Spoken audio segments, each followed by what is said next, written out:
Hello, Chairman and Board members. My name is Patrick Whalen. I'm from the Luna Corporation based in Conway, South Carolina, and we were tasked to do a analysis of the UConn athletic budget and pinpoint some areas in either the revenue generating side or some expenses that could be cut that could help UConn's budget become as close to a zero debt operating budget as possible.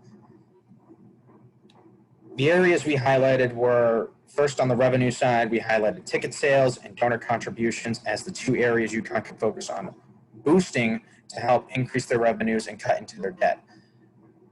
On the other side, we highlighted two expense areas, recruiting costs and then game travel costs, which include travel, hotels, per diem food on the road, as two main areas that they could focus on to cut costs and help them decrease their debt.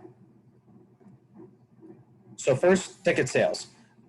At UConn, we have seen from the data that ticket sale revenue has steadily declined from 2016 to 2019 over that 4-year span. We've seen $10.3 million in ticket sales in 2016, and it has dropped all the way down to $7.6 million by 2019. Now, some strategies to improve these sales, other than just having the teams perform to the best level as possible and draw in large crowds, are group sales packages. And the university that we saw did both of these practices was fellow Big East member Xavier. They did group sales packages for, one example was youth teams. They offered a discounted ticket for every youth player on a local youth basketball team, the local Little League team. They offered a reduced ticket cost for the athlete themselves to get in the game. And now to increase the revenue, that also includes most likely at least one parent coming with each kid. So you may be giving up some costs, some revenue in the discounted ticket, but you factor in getting the full revenue from one more parent coming with them, and you feel that is generating enough revenue to get feet in the door and get foot traffic in the door and people in the building and draw a crowd big enough to break even for the day. We also saw that season ticket perks was one thing Xavier was very big on at their university. For the men's basketball program, seeing how they do not have football as their flagship program, for their season ticket members at the end of every season, they invite their season ticket members to the end of the year banquet that the team hosts. And they also give them the ability to vote on player of the year, offensive player of the year, defensive player of the year, team MVP, play of the year, other things like that.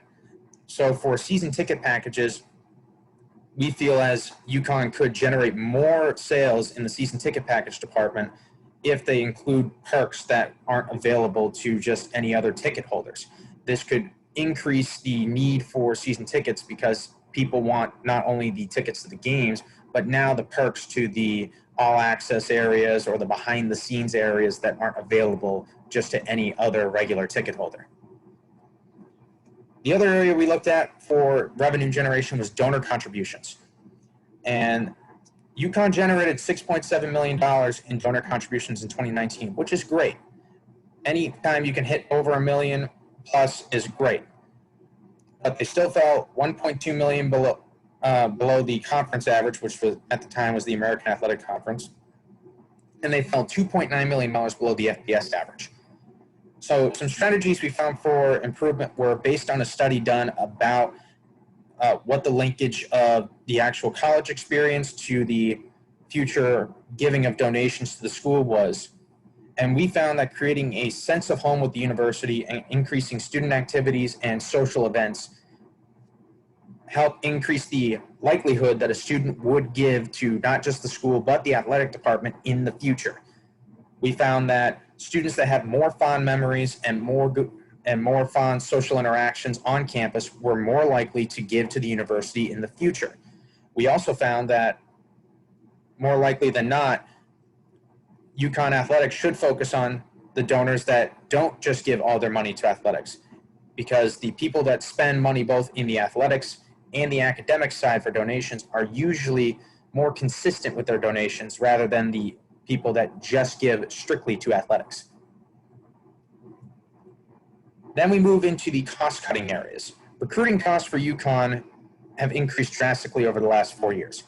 A 75% increase from 2016 to 2019, and they spent $1.8 million in 2019.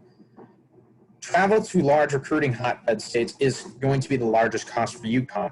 Being up in the Northeast, you need to travel a far distance to get to Florida, California, Texas, or any of the other large recruiting hotbeds to go recruit, especially for the sports like football and basketball, where some of the top recruits are not just up in local New England. Some strategies to cut the costs. One suggestion in one article we read was to actually buy a jet. The University of Florida has 2 jets that the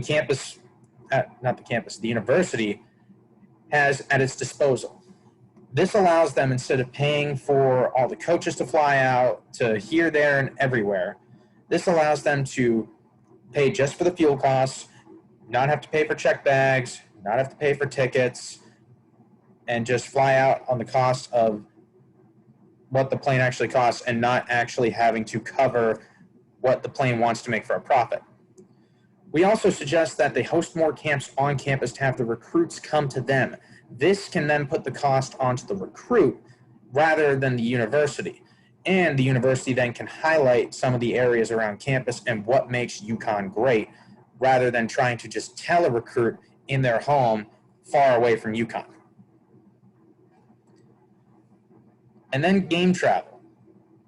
We saw that game travel has decreased over the last 3 years in total cost, but UConn still spent almost $3 million more than the American Athletic Conference average and the FBS average at $10.6 million.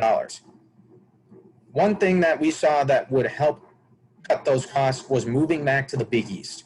This will help them lower costs because, especially in basketball, UConn's longest trip will be out to Creighton. There will be no more trips booked down to SMU, USF, UCF. The American Athletic Conference was very spread out, and UConn most likely had to pay for many flights for football, basketball, baseball, softball. Most of their sports they had to book flights for. Moving back to the Big East now, there are many schools in New York, New Jersey, Ohio, Pennsylvania that can now become a bus ride, which cuts the cost down greatly. Also, with the move back to the Big East, football now becomes an independent. And now this gives UConn the freedom to try and maybe schedule games a little bit closer to home so they do not have to pay as much for plane charters as often, and also help save money.